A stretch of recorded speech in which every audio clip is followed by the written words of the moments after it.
Hey, legends, Fraser Brooks here, coming to you today from the incredible city of Frankfurt in Germany. And I'm sat here with a legend of all legends, top 3 legend of all legends. Wait, hold on. Top three. So who's number 1 and 2? Well, you're 1 and 2. No, you're 1. Oh, okay then. You're two. My Well, dad's you're in there somewhere. My dad's in there somewhere. Oh, well, your dad's 1. Yeah, You're 2. I'll be 3. When you're watching this, you're number 1, really. Right? I keep touching him as well. Don't touch me! I don't like being touched. I love this guy. He is really an incredible individual. I've learned so much about speaking, about selling, about people. The list could go on. Energy, just servant-driven leader. And I've got a lot of time for you, my friend. We've now been in Dubai together. We've Monte been Carlo. in Monte Carlo. Australia. Now we're in Germany, Frankfurt. Absolutely wild. Mr. Woody Woodward. How you doing? You good? I'm very good. I just want to get that out of my system. Yes. If you've ever been with Fraser, that whole Me Too movement was started by him always rubbing and touching everyone. He wants to connect with people so bad, he's got to touch them. I just got too much energy. Yeah. I just have to pass it on, right? So Woody, you're amazing. Well, that's kind of You help people all over the world now, especially with the whole personality thing. We'll go deeper on that. What were you doing before you established the love of stories, the love of personalities, the love of selling? Which is funny because a lot of people, when you hear the word selling, you're like, I used to get a rash. Yeah. I mean, I still do. We'll maybe talk about that a little bit later. Yes, you do. What were you doing before? Like, what's the story? Okay, here's the quick story. Dropped out of high school at 16, millionaire at 26, broke at 27. So I started as a toy designer. I love toys, I love to design, I love creativity. And I sold my first idea when I was 16 years old, ended up selling the company, and then I ended up going to work for the company that makes Etch-a-Sketch, ended up working in New York, the whole thing. And then just one day I realized after you have it all and it gets taken from you, what's the whole point? So then I went on this long journey of, I need to help other people find the point. Like what drives them, what motivates them, what inspires them. That's what led into the 42 books, 3 movies, 3 infomercials, the whole thing. So, how many times have you had a dip in your life? So it's a Wednesday? Probably 16 this month? No, I mean, what I realize is it's the process. I don't care about the outcome, I care about the process. Are you committed to the process or are you committed to the outcome? If you're committed to the outcome, the second you don't get it, you quit. Right. But if you're committed to the process, you're addicted to the process. I'm addicted to creating the next thing, the new thing, understanding human behavior. That there's no end to it to me. I think in the net marketing space we say marry the process, divorce the results. I love that. Right? I love that. Sums up what you're saying, right? And there's another one there, the person who loves to walk will always walk further than the person who sets the goal of walking 10,000 steps a day. Totally agree. Right? It's amazing. So you also have a massive love of Lego. Oh, I do have a little bit of addiction. How's that come about? So growing up, I always liked Legos. My kids, Legos are awesome. Legos are awesome. My kids had them growing up, and it was COVID. And I get bent out of shape if I'm like trapped in a location too long. So my wife just saw me climbing the walls one day. And I'm an older gentleman now. She brought home some Lego. I did them all night long. Next day I went to the store and I bought I spent like $20,000 on Lego in a 3-month period during COVID. I had 0 sets before COVID started, and I'm like 220 sets now. So 220 sets. Yeah. How many of them have you actually opened? All of them about 30. So you've done 190 and you've completed all that 190? Oh, easily, yeah. And then do you take a photo and then tear them down? Did you put them in the house? I have a Lego room. Just dedicated walls and walls and walls of Lego, yeah. Oh, and then I have a store in my house. That's why I have 30. I always keep 30 on stock. So in case we have COVID again, I can't get out. I always have 30. So when I do like 5 more, I go buy 10, and I always have a rotating 30. So then when you walk past the Lego store, always buy them. You have to go in. Always. You're like obsessed. Yeah, since I got to Europe, I've been in 4 Lego stores in 3 countries. So guys, we did an event in Australia, literally whilst COVID was kind of starting around. I remember we walked on stage, myself and Rob Sperry, we did this event. I walked on stage with a mask, and the majority of the women in the room had been nurses or or in the health space, and they were all laughing and joking because it was like, yeah, this is just, it's gonna pass, it's a load of rubbish. And it was the first time that I'd been introduced to you. It was the first time that I'd seen you speak. Yeah. And you originally had, I think, 90 minutes, and it ended up being 2 lots. It was the 90-minute keynote. And then we asked you back the next day that wasn't planned at all for a further 60 minutes because it was just so good. And everyone in the audience was saying, like, wait, well, like, how can we listen to Woody more? Like, so podcast, YouTube, and all that. And you just absolutely blew us away, and you blew me away, especially. Sweet. So, how have you developed how have you developed the art of speaking? Because you are literally a master. No, thank you. I've just come off stage here in Frankfurt. Woody's going on stage in like an hour, and they have no idea. It's gonna be fun. What's about to happen? Yeah. How have you generated the skill of public speaking? I know it's the same way you have. Because, by the way, if you have not heard him speak live, he's by far the best. And I've said that to you many times. I do believe it. You and I both have traveled the world. We've spoken to every type. You are by far absolutely one of the best speakers I've ever seen. Oh, I appreciate it. And it comes down to both of our love for comedians. Yeah. Study comedians. Because if you watch a comedian, they have a 5 to 7 minute build up, delivery, and then take them to the next one. You always talk about the waves. You've got to bring them emotionally to the next one, So I love to read books and stories. I collect stories. So just seeing the four steps of a story. There's always the grabber. You got to start with a good grabber. Then you have to have the conflict. What is that person struggling with? Then you have to have the resolution. And then you have to have the takeaway, and that's for the audience. What's that takeaway that they can implement in their life? As soon as I saw that recipe kind of unravel my brain, I'm like, oh, I'm doing this every time. And so then I now collect stories, and I just put grabber, conflict, resolution, takeaway. And I just organize them always that way. So the grabber is like, a lot of people know is like the hook. The hook, absolutely. Right? And so because you mentioned that people you've got 9 words. 9 words to get their attention. So a grabber would be like 9 words. Like you had the best grabber today. Tell them your grabber today. Your grabber was so awesome. I don't know if it was 9 words. It doesn't have to be 9. They only pay attention to the first 9 words. All right, so it was how a taxi driver, pilot, and gangster changed my life and how it will change yours. Yeah, so when you're watching that, you hear that like, wait, what? Gangster pilot? Like, I want to know. And so the point of that grabber is throughout the whole speech, they're listening for the gangster story, this story, that story, and that's like, keep them in. I love it. Yeah. So when you're crafting a talk, when you share your story, it's a keynote, it's a training, it's a leadership session. Are you always going? This has to have the grabber, the conflict, every time, no matter what. Every single one. Yeah. And now it's so subconscious. I don't even think about it. And how much time? Do you spend the majority of the time coming up with that grabber? Are you equal? So the grabber is always the most important. Yeah. I won't even start my preparation on my speech until I have the right grabber. Right. Because the grabber is the skeleton or the foundation, if you will, of what you're going to talk about. Right. So when you had that 3-point grabber, now you know that you're going to follow in those 3 steps. Yeah. So another thing, years and years ago, I was filming this documentary and I was interviewing our buddy, story point solution guy. Les Brown. So he's like, Woody, every story has to have a point. Every point has to have a story. Right. So I thought about that for 5 years. I thought there's still one part missing. There has to be a solution. I have to have a takeaway. So every one of my speeches has story, point, solution, and I can just stack how many story, point, solutions I want for how long I'm speaking. Because when you come about the takeaway at the end, in network marketing especially, we talk about what was your bingo moment, what was your biggest takeaway, what was your aha moment, what was your light bulb moment. Yes. Have you found that because you structure it that way, you're almost giving them the takeaway on their note, in their notes? It's that obvious. Always. And I never have to say unified. it. Yeah, I don't even have to say it. Because it's in the speech, it's crafted, they write it down. So it's funny because when you watch someone speak for 60 minutes, 90 minutes, you usually do 90 minutes. 90, so that's your solid. It takes me, because I do drive, it takes me a good 30 minutes to build the foundation. Then I need 60 minutes to build. It's incredible. So when you have this 90 minutes, how many? Because if someone can use, usually what I would say is I would go, right, you have an intro story, point 1 story, point 2 story, point 3 story, close story. So if you've got half an hour, you can do 5 stories.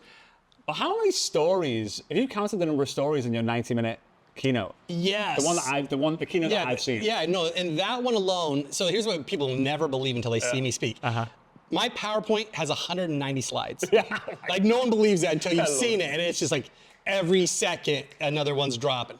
I'll have on average 10 to 20 stories. It's wild. But they're very powerful. So. Oh yeah, very impactful stories. You came to our event, Dare to Dream, in April. Yes. And I went to an event the month after in Paris.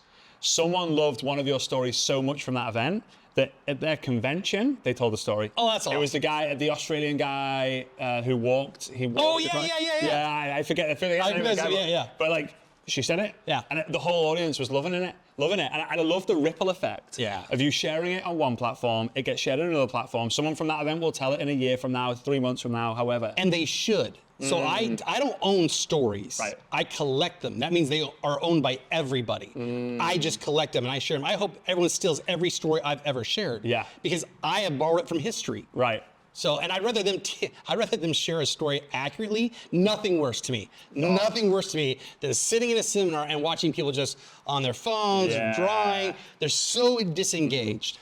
But you tell the right story, all eyes are right there the whole time. I love movies that are based on true stories. Yeah. As soon as it comes up, before the first scene based on a true story, I'm like, Oh, that's I'm my all grabber. in. I'm all in. That's my grabber. I'm like, right, okay, what's going to happen now? So you said something. We're at Mastermind in Monaco. Shout out to Rob Sperry. Thanks for having us. It was awesome.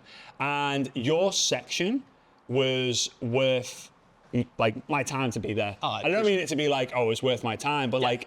I just got so much because you said one thing and it's gold because we're talking about public speaking. Don't retell a story, relive a story. Relive a story. And I was thinking back at the stories and I'm thinking all the stories that have happened to me. Yeah, I literally I talk as if I was there because I remember it. So to me, it's easy to tell a story because you replay it. Yeah. So when I tell a story of one of my childhood stories, I break down and I cry every single time. Yeah. Not because I want to. It's not manufactured. No. It's 100% real. Yeah. I get the point. I'm sick and tired of telling Woody Woodward stories because I know I'm going to cry. Because I have to physically relive it. And I have a couple times phoned it in and it wasn't authentic and I could tell the audience didn't receive it. I thought, never again.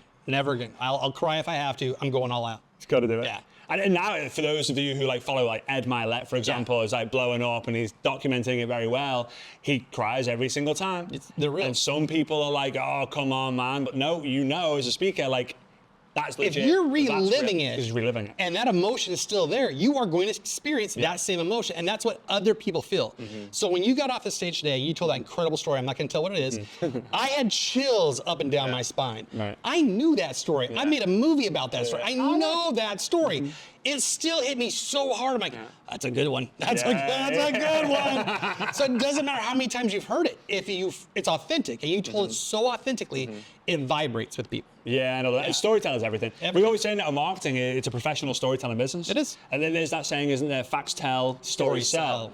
But I don't think enough people are telling the story about their company, the story about their owners. They're not telling personal stories. But they'd rather have a slide saying our company was founded in 1962 by Dr. Stevenson. Yeah. We have headquarters in Phoenix, Arizona, and there's 8,000 square office foot, and we've made. No one cares. No one cares. But you tell the story around that. So I look at stories like this. Mini movies. So think of a trailer. When you watch a trailer, you have the grabber, you have the conflict, you have the resolution, you have the takeaway. The takeaway is like, I gotta go watch that movie. If you're telling a story, it should be like a trailer. 2 to 3 minutes, maybe 5 if it's got some little meat on the bone. But from that point on, it should get them into the next one and the next one. So story, point, solution, all the way through. Just focus on that. That's it. So make a note for the guys tuning in, make a list of the stories that you hear that move you. Yes. The stories that you have in your life. I remember when I got told to write a story inventory. Yeah. Right? It was through Russell Brunson, who you have crazy connections with. So it's, part of that same fit. And he was like, have a story inventory. So I was like, I don't have any stories. Oh, yeah. And then things would happen throughout the day and I'd be like, that's a story. So one time I had this tube of toothpaste. Right? Where you have to press it through. And I was like, every time I get a new tube, it's just it's all over the place. It just comes flying out. It's on the toothbrush. It hits the sink. And then when it gets to the end, I'm literally squeezing it. I'm rolling, trying to conserve as much can. I'm like, how is that a story? It's a story. Always is. Because I've trained myself to be like, what's the point? All right, story, point, solution. Yep. So you have created an obsession for me around storytelling. Yes, I've always loved that. Selling, I'm loving the idea because you gave a switch to me. You said you're selling to serve. Yeah. So, and I was like, actually, yeah, because every time I sell something, it's to serve people at a higher level. So that's made a switch for me. But when we met in Dubai, I'd kind of started to get into AI. Yeah. And I was obsessed with the different tools, but I wasn't obsessed with AI. I was just obsessed with ChatGPT and all that. But you were like, no, I'm obsessed. Obsessed. So you've created this obsession with myself on AI. Yeah. How are you, because you shared with me earlier, how are you using AI to become better at creating stories? Oh, okay, so this happened when I was in Paris. So I've got my cinematographer with me like you do. We're obviously traveling the world filming. And I thought, I've got to have all these stories. And I've got a Rolodex of 500 stories I can always pull up. But I thought, I want to be able to go into a city and say, okay, I'm in Paris, give me 5 stories in Paris on ChatGPT or on AI. I thought, but it won't speak it in my language. So I sat down for 8 hours and trained ChatGPT on my storytelling, uploaded my types of stories from my books and things I've written. And I said, okay, I want you to create a prompt so I can drop it in and you'll give me a story in my voice that has the grabber, conflict, resolution, takeaway. And after about 8 hours, it came up with this like 4-paragraph prompt. Now, every time I drop it in, I write Tom Cruise, I write Tiger Woods, whoever I want. Whoa. And all of a sudden, there's a 60 to 90 second.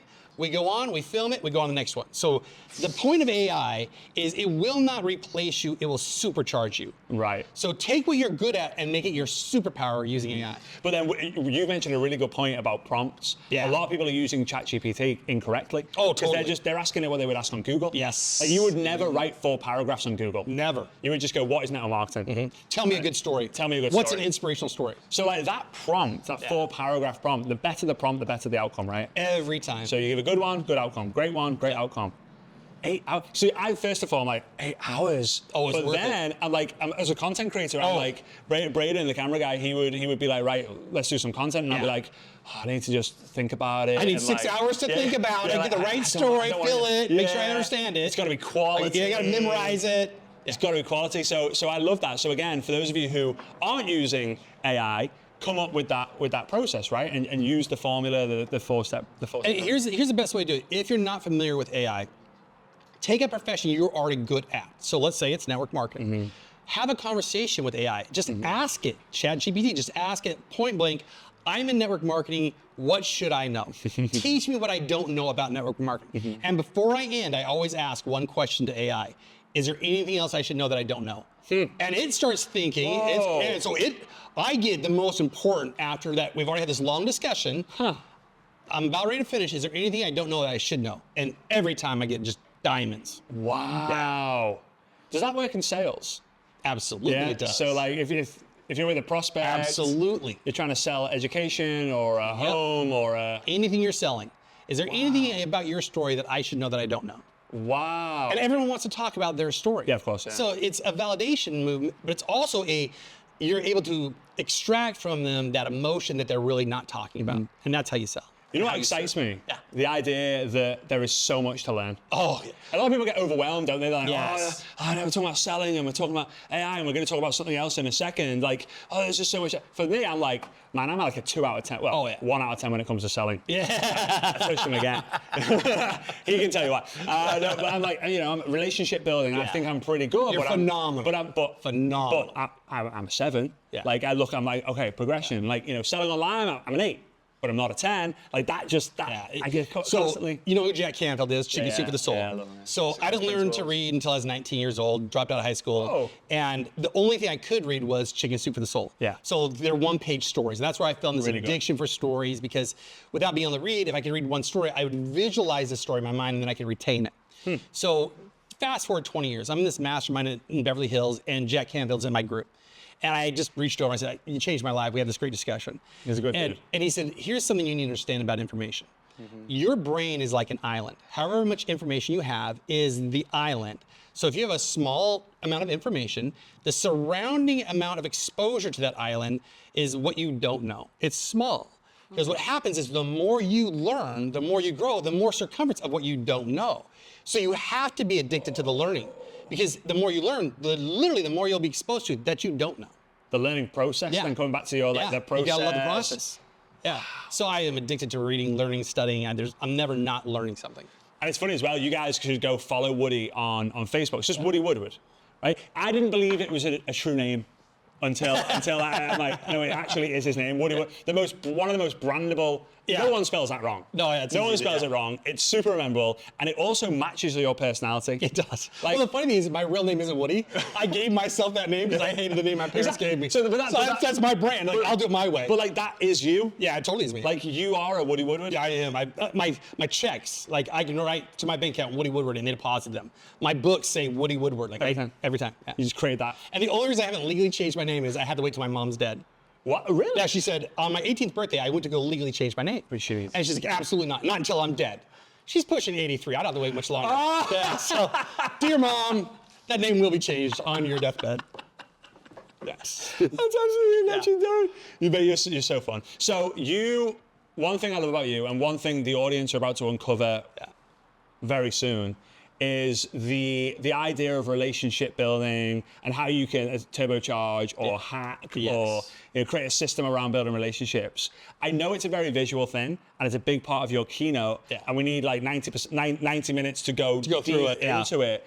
But what are the basic fundamentals that you believe to be true around building good quality relationships where because you're really great, you give value and you don't ask, but people want to give. Yeah. Like, you've never asked me for anything, but I'll do everything that I can to be able to give back to you in whatever way I can. So what are those like fundamentals that you've identified around building relationships? Because a lot of people know like the colors and the dolphins and the birds and stuff. So I'm going to pause really quick, and I want you guys to go back and rewind about 1 minute. Here's why. You said something which shows you're a master at a communicator. Because he asked me, what do you believe is accurate? You didn't say what is accurate. Right. What do you believe? And so when building relationships, if you ask people what their belief is, they're never wrong. So you just set me up like in the sweetest, kindest way. No matter what I say next is accurate because it's what I believe. Right. But that is a trust thing. So when building relationships, you have to have what's called the vulnerability loop. You share something, I receive it, I accept it, I share back. When people get shut down is when it's not reciprocal and the loop is broken. A vulnerability loop. Yeah, vulnerability I've never heard of that. Yeah, I think it comes from the Culture Code by Daniel Coleman. Yeah. Okay. And I think chapter 1 or 2 is fantastic. Wow. But you just did it without even knowing it. But that's what makes you so phenomenal. So I want you to have a class experience. Rewind it, you'll see it. Okay, so I had been successful, lost it, made money, lost it. And after one of the other highs again, I decided to sell my company. We had a mortgage company in 7 states. We did $100 million in real estate transactions. And I decided I'm going to write a book called Millionaire Dropouts, Inspiring Stories of the World's Greatest Failures, because I was a millionaire dropout. That's awesome. And then I read 2,000 biographies. I cataloged them in this book. And then my wife said, you need to read How to Win Friends and Influence People. Right. You know, standard for this industry. I'm like, babe, my brain is bleeding. I can't read one more book. I'm burned out. She's like, I'll take the kids, go to the library, read. Second chapter, first page, left-hand side, there's a quote by Dr. John Dewey that says, the deepest urge in human nature is the desire to feel important. Now, in my mind, like something went wrong. Like, I gotta go prove him wrong. He's been dead for 56 years, but I gotta go prove him wrong.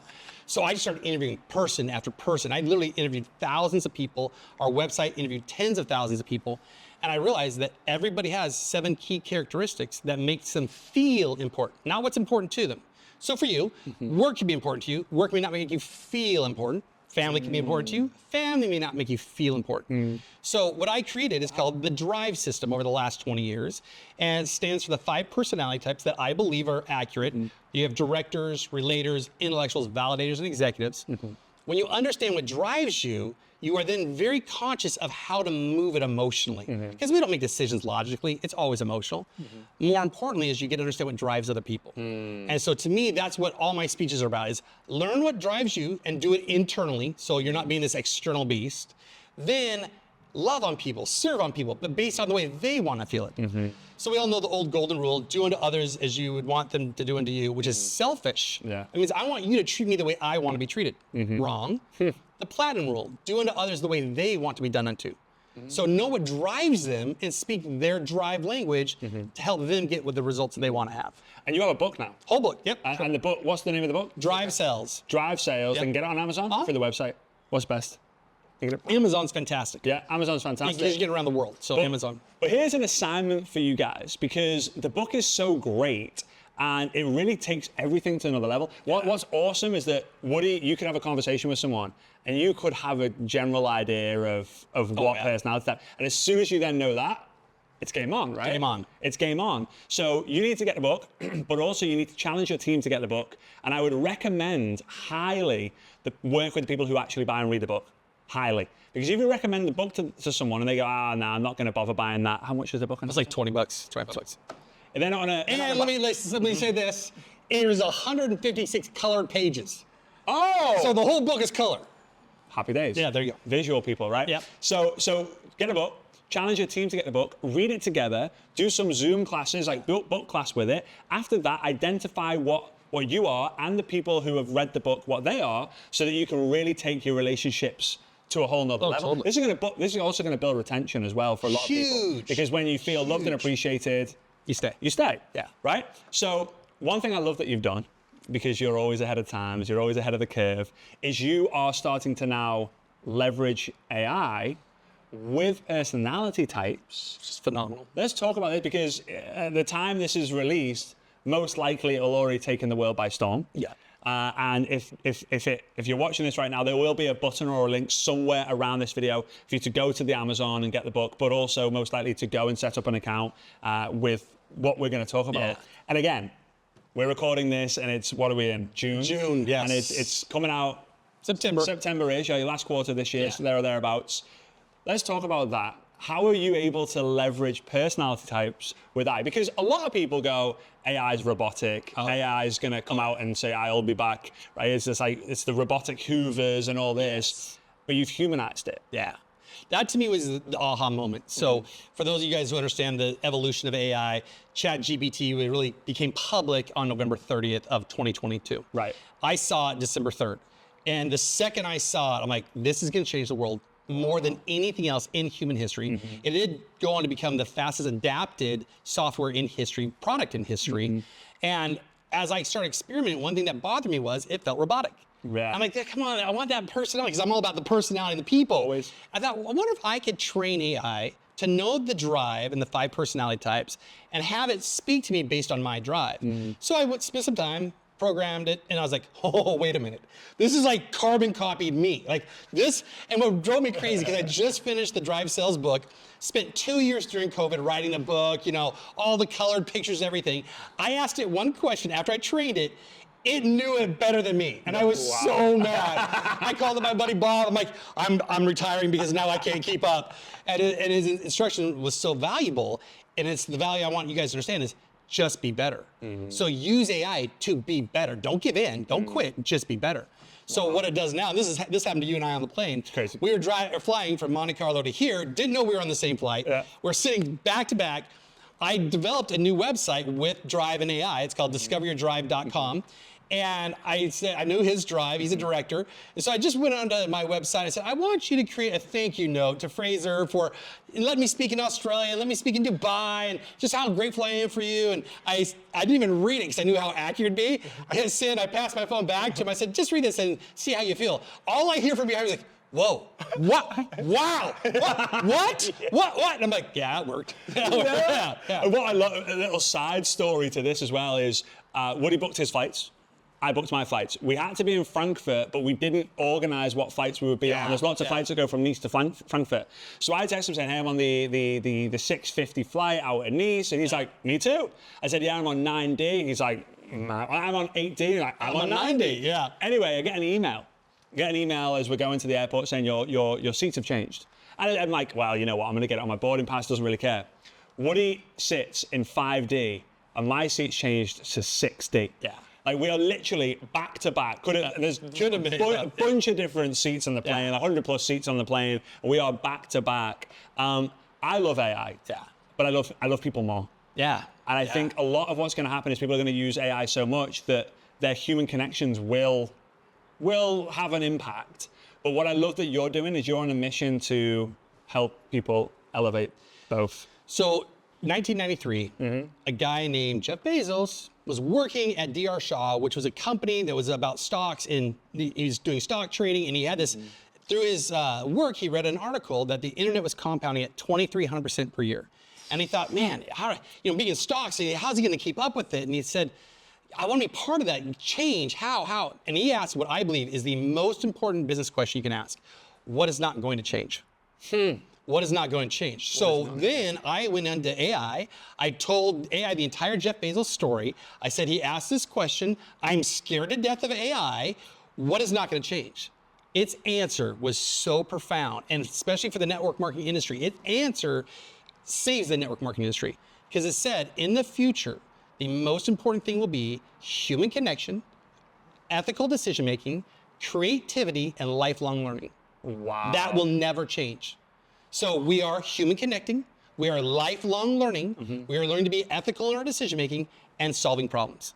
So I thought, if I can take my intellectual property of 20 years, wrap that personality around Drive, we can change the world. But it's also, like, I'm thinking to myself, I'm like, am I making ethical decisions? That is unbelievable. Yeah, And it's unreal. It's unreal. Yeah. And it answered it and it knew the answer. AI. Yeah. AI created that. Yeah. Yeah. You better be humanly connected with other people. So, when social media came out, everyone's like, well, I'm just going to sell online. Yeah. No. You can introduce yourself. You can build what's called ADA, attention, interest, desire, action, but you still got to connect. It's funny because I made a decision when I got I've built a deep obsession with AI. Oh, yeah. And I'm kind of proud of it, actually. Because I'm already thinking like, okay, I'm the people will label me as the number one social media coach for network marketing. But I'm going to be the number one AI guy for network marketing as well. Beautiful. There's no one. No one's coming up the back end. No. I know, I've got no one to catch up with. It's like everyone's on a learn play field. Like, let's go. It's positioning, it's awareness, let's go. So again, I respect you, I admire you, I appreciate it. I've also had the chance, on the plane was his wife and two of his kids. And I had a chance to witness what you're like as a father as well. Completely different to how I've seen other fathers, but in such an epic way. And one of his son, Hunter, is in the back there, go Hunter. And it's great to see their relationship as well. They were telling us some of the stories as well. But I've got a little assignment for you guys as well. There's a few assignments. Watch this back and count how many stories we've shared. Yeah. Because there's been a lot. Yeah. Little stories, bigger stories. It's incredible. But I want you to click the button to get the book. I want you to also click the button that should be available right now to go and check out discoveryourdrive.com. Discoveryourdrive.com. There'll be different options on there.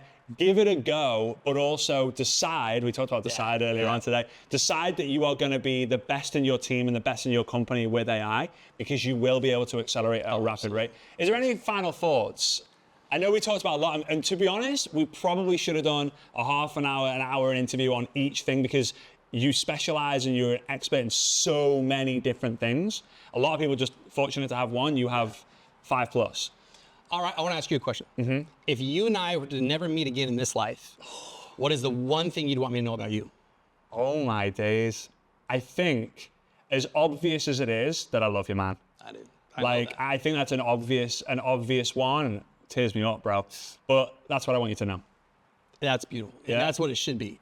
That we should know that one thing you'd want us to know. Yeah. And I would want you to know I've got your back. Yeah. Whatever you need, day or night, I've got your back no matter what. And that's all it is. It's funny, a friend of mine said that when one day he passes away, or his only wish is that anyone who he's had an impact on gets on a plane, gets on a train, gets on a boat, gets in a car, drives to the funeral and celebrates them as equal to the amount of impact that they gave.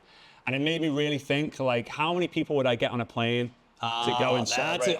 That's a good question to ask. Knowing that their spirit will be at the door. Wow. Saying, like, you will feel it. You won't see it. You'll feel it and be like, and he or she will say to you, thanks, brother, for being here. Thanks, sister, for being here. And how would you turn up? How would you feel if you weren't there and he was expecting, or she was expecting you to be there? So I'll be there, mate. Oh, brother. I'll be there. I love that. Likewise. I'm excited. Sounds I'm excited for that moment. He's saying he wants me to die, for crying out loud. What a great way to end. Yeah. Can we end on a positive note here?